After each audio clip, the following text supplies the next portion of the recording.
मसीह में आप सबको आसिफ अयूब का सलाम।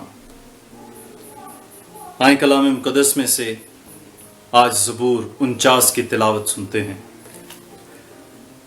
ऐ सब उम्मतों ये सुनो, ऐ जहान के सब बाशिंदों कान लगाओ। क्या अदना क्या आला, क्या अमीर क्या फ़कीर, मेरे मुंह से हिकमत की बातें निकलेंगी और मेरे दिल का ख्याल पुरखिर्द होगा।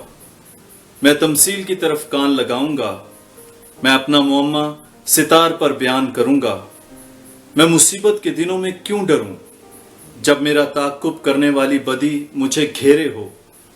जो अपनी दौलत पर भरोसा रखते और अपने माल की कसरत पर फख्र करते हैं, उनमें से कोई किसी तरह अपने भाई का फिदिया नहीं दे सकता, ना खुदा को उसका मुआवजा दे सकता है, क्योंकि उनकी जान का फिदिया गिरा बहा है।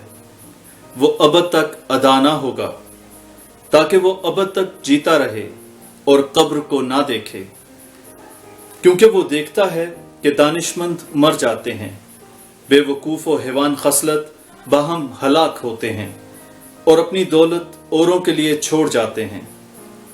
उनका दिली ख्याल ये है कि उनके घर हमेशा तक और उनके मस्कन पुश्त दर पुश्त बने रहेंगे।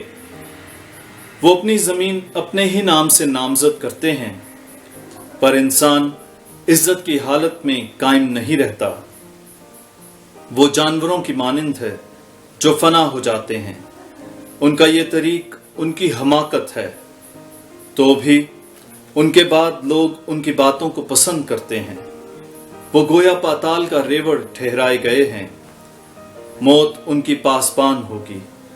दयानतदार सुबह को उन पर मुसल्लत होगा और उनका हुस्न पाताल का लुकमा होकर बेठिकाना होगा।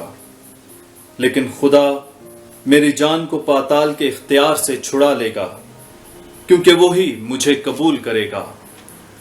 जब कोई मालदार हो जाए, जब उसके घर की हशमत बढ़े, तो तू खौफ ना कर, क्योंकि वो मरकर कुछ साथ ना ले जाएगा। उसकी हशमत उसके साथ ना जाएगी।